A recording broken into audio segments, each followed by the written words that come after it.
Hello everyone! Welcome back to my kusina! Ngayon po ay magluluto po tayo ng isang recipe mula po sa chicken feet.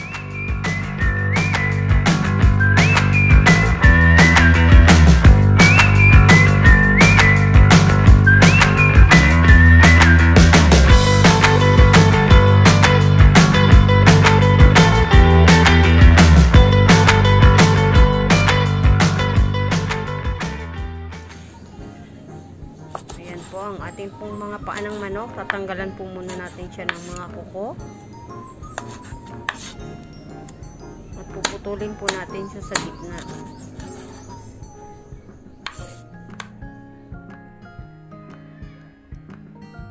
And pagtapos po nating magawa lahat, papakuluan po muna natin siya ng konti.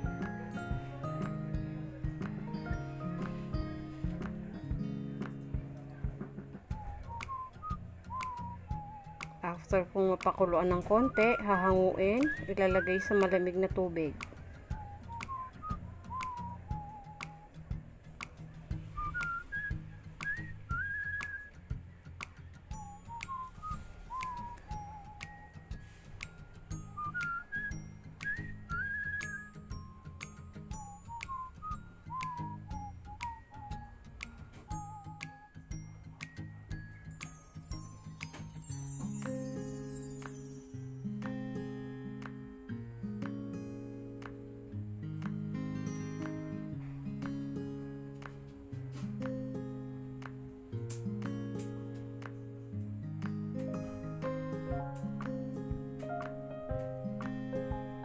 Pagkatapos po natin siyang mahango, mailagay sa malamig na tubig.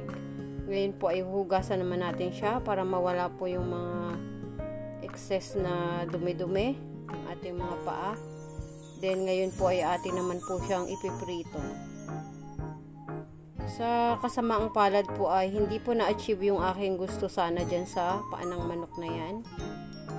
Gagawin ko po sana siyang tiger skin bago ko siya gawin sa ating pinaka main dish, but effect failed. So kahit po ganun ang nangyari, tuloy pa rin, sayang naman.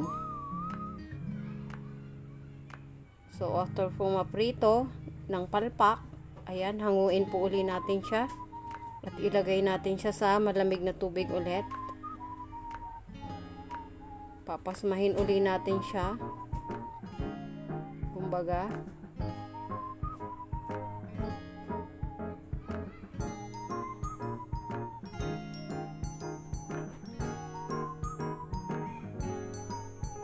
After po nating mahango yan, aalisin lang natin yung mantika, then ibabalik natin yung ating mga paa ng manok, then lalagyan natin siya ng black beans or tausi,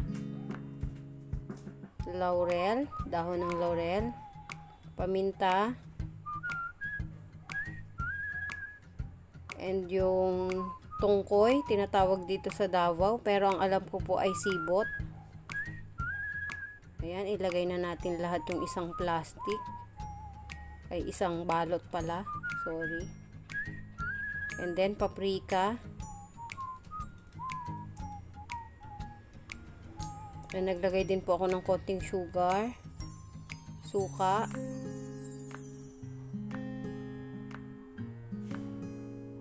toyo,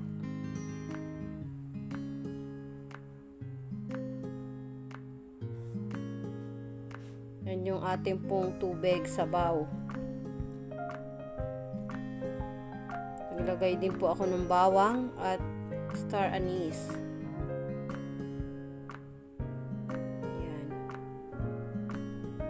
Then papakuluan po natin siya hanggang siya ay lumambot.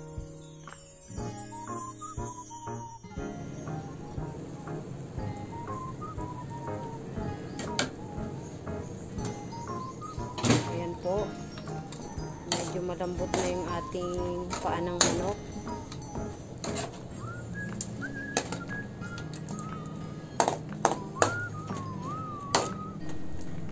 Alam niyo po ba na ang paa ng manok ang best source of collagen? Yes po.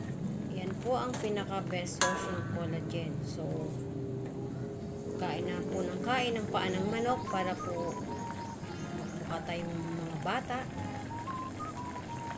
Lalo na po yung mga nagkakaedad na dyan. Para hindi lawlaw yung ating mga balat-balat. Ayan po, ngayon naman po ay igigisa na po natin ang ating paa ng manok. Lalagay lang po tayo ng kaunting mantika. And then, uunahin po natin yung ating luya.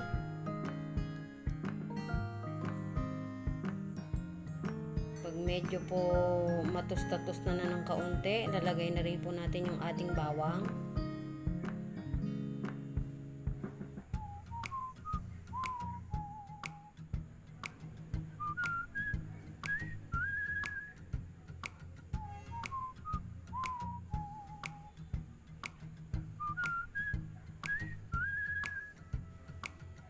Yan yung ating pong sibuyas.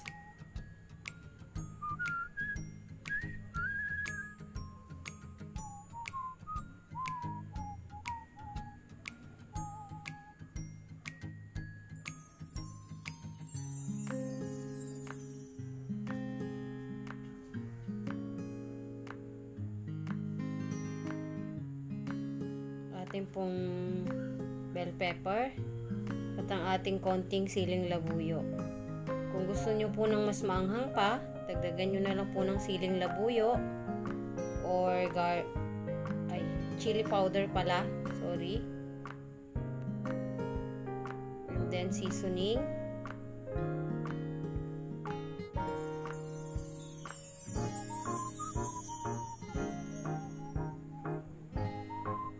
And ibabalik na po natin yung ating paa ng manok.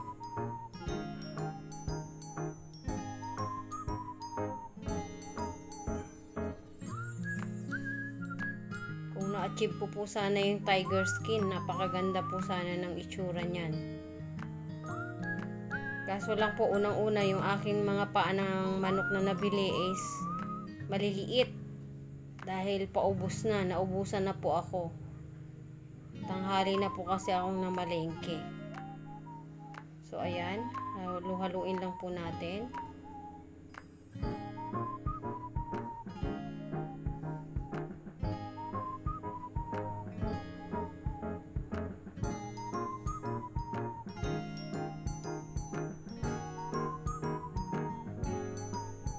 Ayan, naglagay din po ako ng ketchup.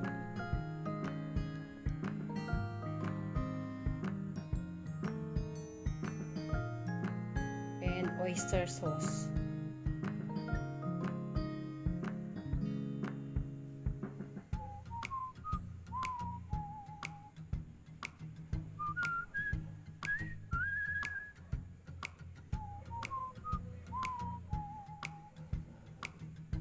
Alam nyo po ba na napakasarap nitong luto na to. Every week po in-order po sa akin yan sa Manila. At ang gusto po nila ay yung super anghang. Every week po ay may 2 kilos silang order sa akin yan.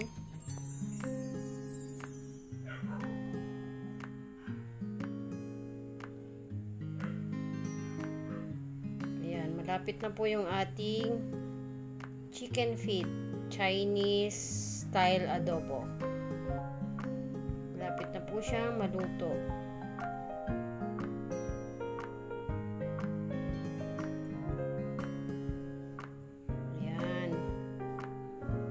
Na po ang ating Chinese style adobo chicken feet.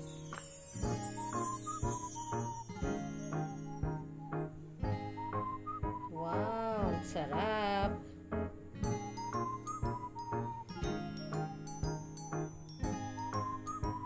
And ayan, meron pa po siyang Korean touch.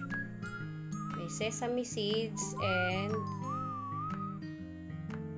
dahon ng sibuyas.